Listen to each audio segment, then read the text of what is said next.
there's a lot of condescending attitudes. There are a lot of condescending attitudes towards women in this business. It's a man's business. There's no getting around it. You know, you look at any film, there are 5 men and 1 woman in any film. Once in a while, you'll see a film with a couple women, and then you drive off a cliff or whatever. I can tell you that sexual discrimination is pervasive in this business, and when a lot of producers and directors and production managers and people like that, I've seen this, that they will talk to a male hairdresser with more respect than they will a female hairdresser, just because that person's a man and she's a woman. And it's pervasive, but it's not universal. So, you know, I've dealt with that my whole life. And it's not pleasant, and sometimes you have to stand up and say, hey, you know, don't talk to me like that. But I know that, men get talked down to too because of their status. If their status isn't quite as high as this other guy, they can get talked down to as well. So there's a lot of status. There's a lot of one-upmanships. There's a lot of competition, and competition's okay, but there's competition when it doesn't need to be. So that happens. It happens, you know.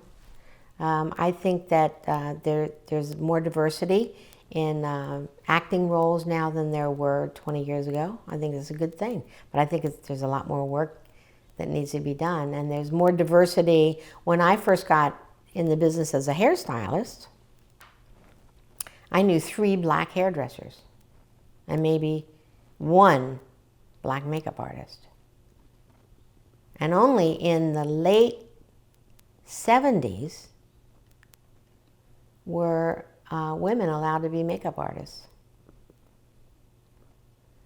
So it's not that, you know, it's not that long a time that people were categorized by their sex and their job. And there are a lot more men. That's kind of helped us as women hairdressers, because when there started being more men as hairdressers in the film business, they started saying, I'm not standing for the makeup artist ordering me around when they don't know what I have to do. So that helped us eventually get 2 different departments. Our little book, our rate book, used to say makeup department head and head hairstylist. And that came from the beginnings of hair and makeup in film, where the makeup artist was the department head and told the hairdresser what to do, and told the hairdresser when to come and go and all of that. And now we finally got the producers to agree that the hairdressers should have their own department. And that's because of the influx of men who are not going to put up with it. Not because women stood up, even though women did stand up. So progress is made. It's just that certain people will just continue that attitude if they can get away with it.